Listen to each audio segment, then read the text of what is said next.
Dans l'évangile de Jésus-Christ, selon saint Marc. En ce temps-là, Jésus se retira avec ses disciples près de la mer, et une grande multitude de gens, venus de la Galilée, le suivirent. De Judée, de Jérusalem, d'Idumée, de Transjordanie et de la région de Tyr et de Sidon, vinrent aussi à lui une multitude de gens qui avaient entendu parler de ce qu'il faisait. Il dit à ses disciples de tenir une barque à sa disposition pour que la foule ne l'écrase pas. Car il avait fait beaucoup de guérisons, si bien que tous ceux qui souffraient de quelque mal se précipitaient sur lui pour le toucher. Et lorsque les esprits impurs le voyaient, ils se jetaient à ses pieds et criaient « Toi, tu es le Fils de Dieu !» Mais il leur défendait vivement de le faire connaître.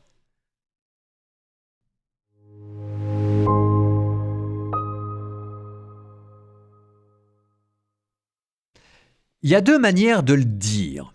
Il y a la manière chic et il y a la manière à la Saint-Marc. La manière chic de le dire, c'est dans l'évangile selon saint Jean, quand Jésus dit « Et nul ne peut venir à moi si le Père ne l'attire ». Extraordinaire. Et tous ceux qui viennent à moi, je ne les rejetterai pas. Extraordinaire. Cette attraction que le Père donne à son Fils et que saint Jean, avec son secret bien à lui, dit en quelques mots bien sentis, son vocabulaire hiératique qui rend toute chose sacrée. Nul ne peut venir à moi si mon Père ne l'attire.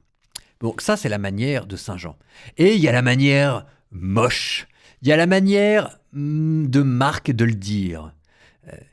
Il avait fait beaucoup de guérisons, si bien que tous ceux qui souffraient de quelque chose se précipitaient sur lui pour le toucher, et lorsque les esprits impurs le voyaient, ils se jetaient à ses pieds et criaient « Toi, tu es le Fils de Dieu », à tel point qu'il fallait une barque pour que les gens ne l'écrasent pas. Jésus, ici, est présenté entre la star et l'espèce d'aimant qui attire à lui toute la limaille pure et impure, avec toute cette foule qui s'agglutine autour de lui, que les hommes soient bons comme les disciples, que les hommes soient pécheurs comme tous ces malades, ou que les hommes soient franchement pécheurs comme tous les esprits impurs, qui bavaient et hurlaient en le voyant, mais tout ce beau monde-là se jette aux pieds de Jésus et finit par se coller à lui. Ça sent la foule. Ça sent la sueur, ça sent le soleil, ça sent la vie.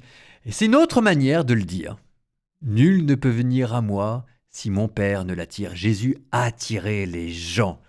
Moi, si vous voulez, je veux bien faire partie de cette foule qui s'agglutine aux pieds de Jésus. Et tant pis si jamais je suis écrasé par des paralytiques et avec des esprits impurs qui bavent au-dessus de moi. Si jamais j'arrivais seulement à toucher ses pieds et à lui dire « Guéris-moi Seigneur », moi je dis « Tout ce que je peux prendre, je le prends ».